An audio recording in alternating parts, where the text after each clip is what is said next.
Hi, my name is Jason Allen Carpenter, and on February 9th of 2013, while on Northeast Hawthorne Boulevard, heading north, I was struck by a Mr. Earl French.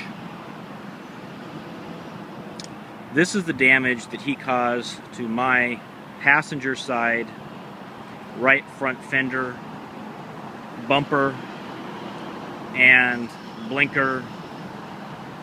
Some damage to the hood is bent a little bit, as well as the bug screen is broken. Something I'd like to point out here on the bug screen is this little plastic piece right here. There's another piece that fastens to the back of this. It's Velcro, and it sticks onto this piece here. This will become important here in a little bit. I just want to show you this damage. It also pushed the bumper back, or the fender back, so the passenger side door cannot open up. Also bent the trim around the wheel, the polished trim. What happened, and I will show you here momentarily, the street, is that Mr. French was driving northbound ahead of me by about a half a car length. If you notice the building across the way here, this is the used store self-storage building at 1501 Hawthorne Northeast. I've also heard it be called Northeast Hawthorne, but Hawthorne Northeast. Something that's important here is that Mr. French says we were only in a single lane, but somehow he was able to pull into my lane, causing me to strike his rear driver's side fender above his tire, because he cut from his lane an unlawful lane change into my lane.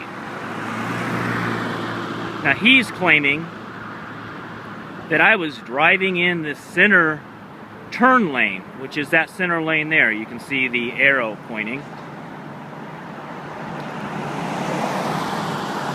And he wanted to make a left-hand turn from the number 1 lane, the only lane he says he had, into the turn lane, and somehow he's not responsible for the damage to my vehicle. What I am saying is there's 2 lanes here. He has also said the accident happened in front of the used store self-storage unit, which is right there. And I agree with him, it did. But there is 2 lanes here. You'll see people drive by here all day long. If I can walk out here without getting hit, I'd like to show you the plastic parts left from my vehicle, as in the blinker plastic, lighting, and the the bug screen. I might have to wait here for a bit for traffic, but I want to show you here. Down there, right about where this white car is that's a single lane, but now we're in a double lane.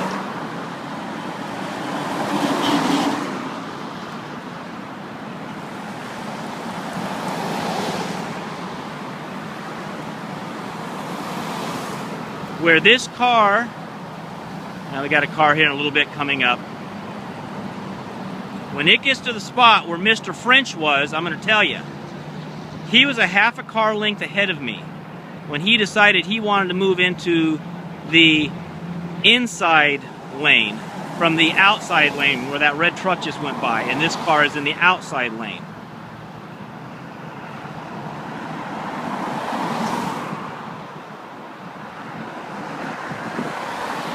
walking across the street.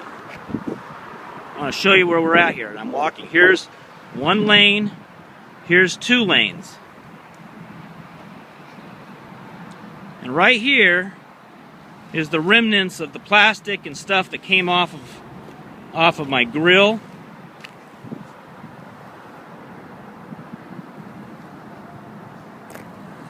What's interesting about this is the little plastic piece right here.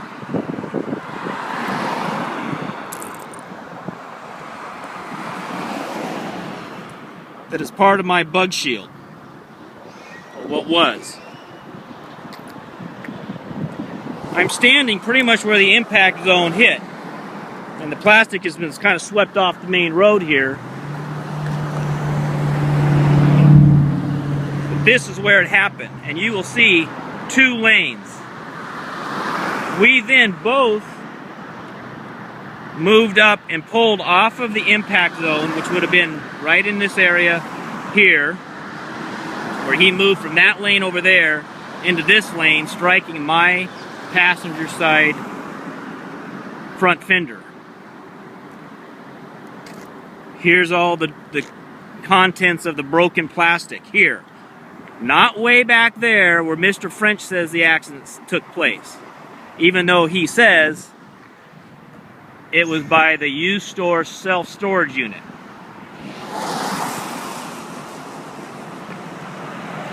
We then proceeded to pull into the center lane here and exchange insurance card information.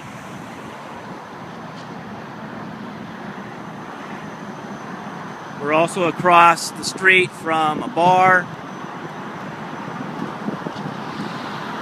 And just down the road you have the Holiday Lodge Hotel.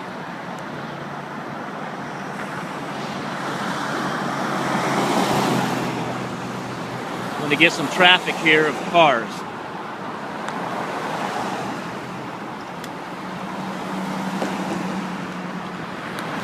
It's my belief that Mr. French, who I was following on this when it was a single lane,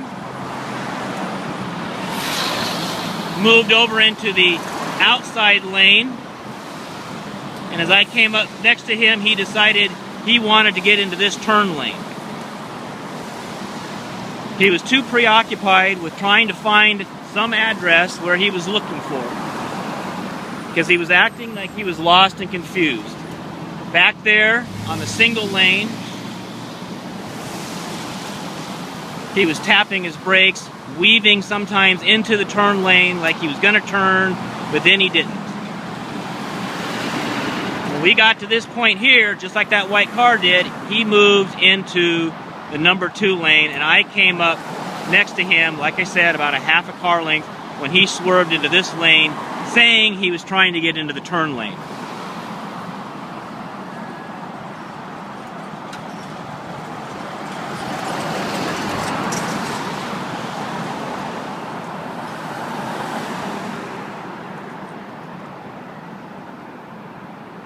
When he got out of his vehicle, he knew he had caused the accident.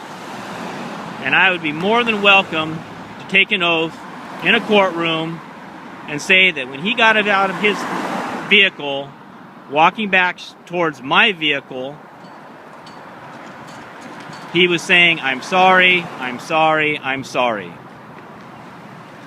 And I would be willing to take an oath on that, and if we got to go to court on this issue, I'm more than willing to do that.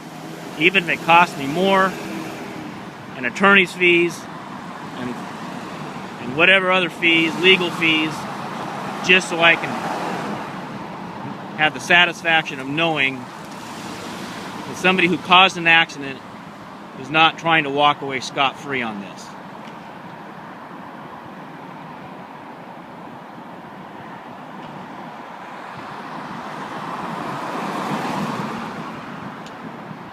There you go.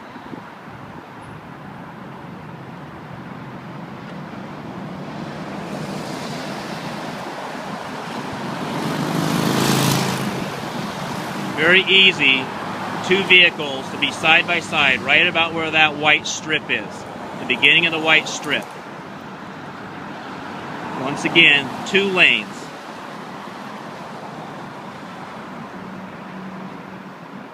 Thank you for your time.